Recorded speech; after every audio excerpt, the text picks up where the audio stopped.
বারাসাত আর হৃদয়পুরের মাঝামাঝি এই প্যান্ডেলটা, এটা কিন্তু তোমরা একদম মিস করো না দেখতে। এখানে কিন্তু আকর্ষণীয় লাইটিং এবং মিউজিকের সাথে তুলে ধরেছে এবছরের আকর্ষণীয় থিম।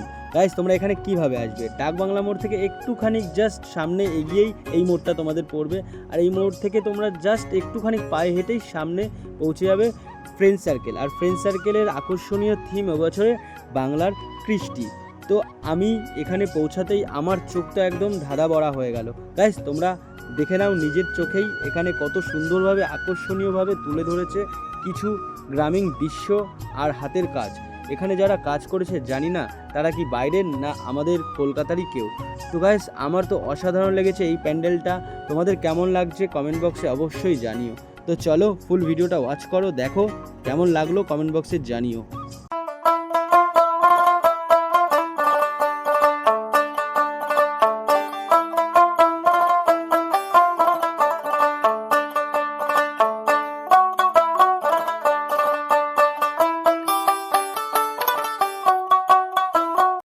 এখানে ক্লাব কর্তৃপক্ষরা ইন্টারভিউ দিতে ব্যস্ত ছিল নিউজ চ্যানেলে, তার মাঝে আমি ভিডিও করতে পৌঁছে গেছিলাম।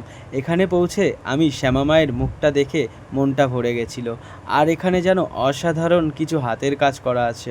তোমাদের কেমন লাগলো অবশ্যই জানিও।